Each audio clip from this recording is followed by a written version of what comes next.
travel this week or practice this week? You guys leaving early? No, we're still right now.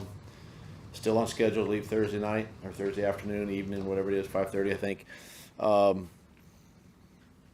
I know it's we're going to monitor it and where it hits and how it comes this way, but as of right now, everything's still normal.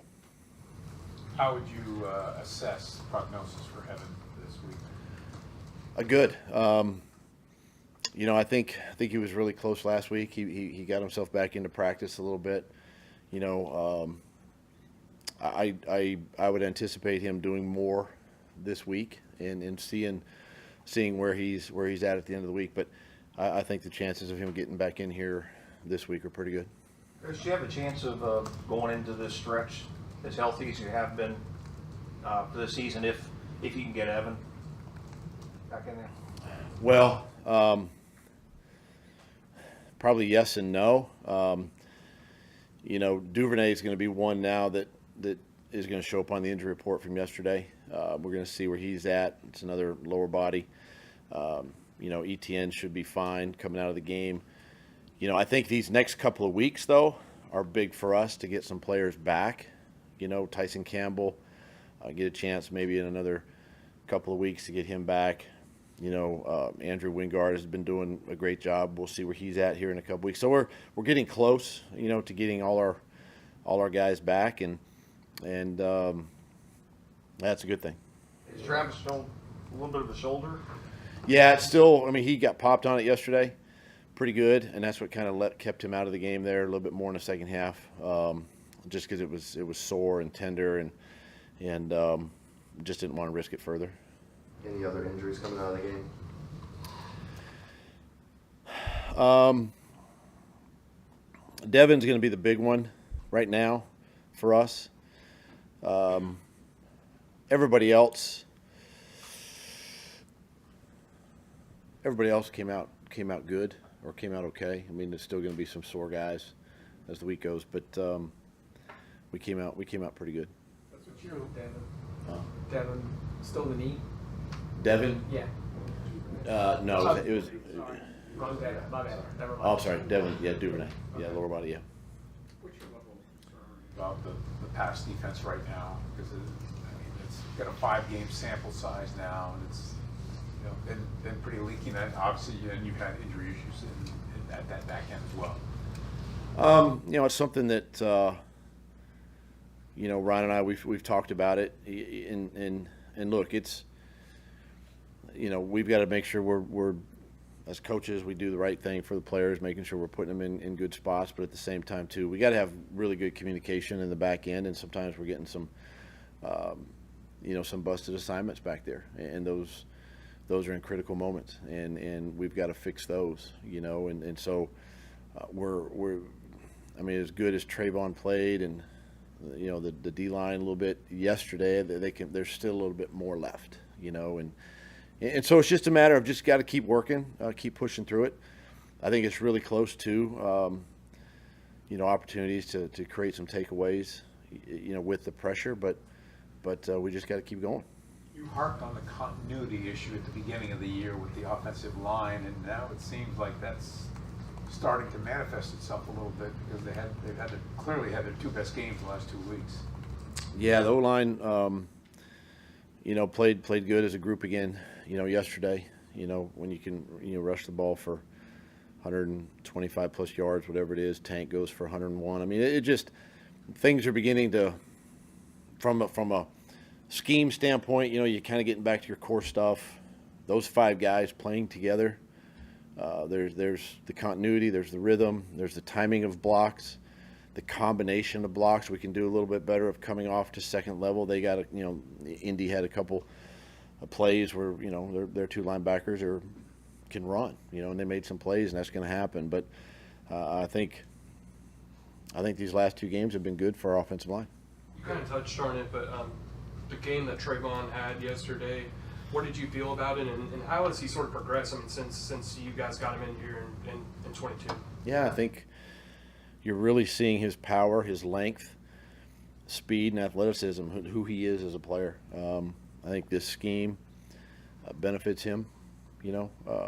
He's he's embraced and really kind of bought into, Ryan's philosophy and scheme and attack style, and he's just continues to improve each week, and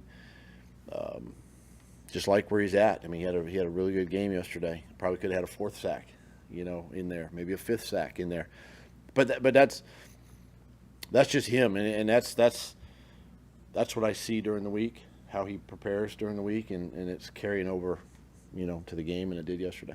How does the scheme sort of, I mean, you just mentioned it, but how does that help him this year, just in this new scheme? Well, it allows him to put his hand in the ground and really, it's an attack style, an aggressive style of front, come off the ball, roll off the ball,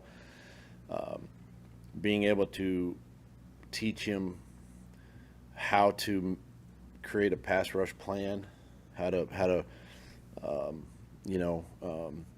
execute that in a game, and then just him wanting to learn, and watching tape on other edge rushers, around the league and in the history of our game, and it's just making him a more versatile, more well-rounded defensive end that teams have to account for. Darnell, in his first game back, what did you really see out of him, and just how he was adapting, just being back on the field? I thought he played good. I mean, he came out late in the game a couple times. He could feel his injury kind of, but nothing to set him back. But I thought he played just how we asked him to play, and made a few plays out there.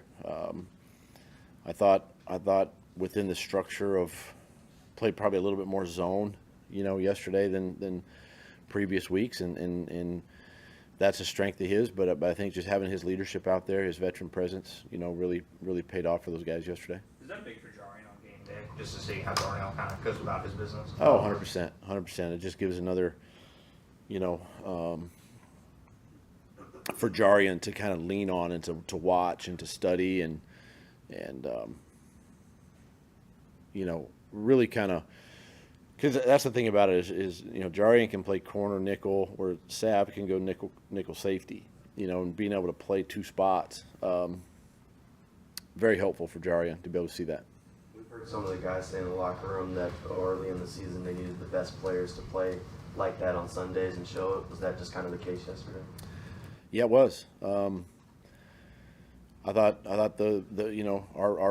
our good players, our best players, the elites who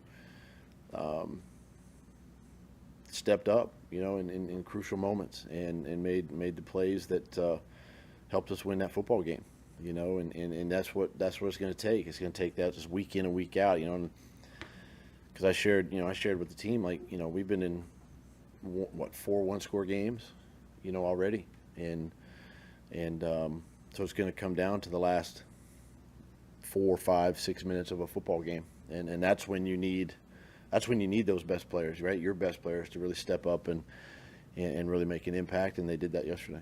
Trevor Lawrence looked a lot more confident in the pocket yesterday than he maybe did the week before. What can you attribute that to? Protection. It's as simple as that. Yeah, I mean that, and I think just the receivers being on the same page, and it was more of a zone structure, with Indy. So guys being in the right spots, timing. He was accurate on the deep throws yesterday, which is something he worked on during the week, and that was good to see. And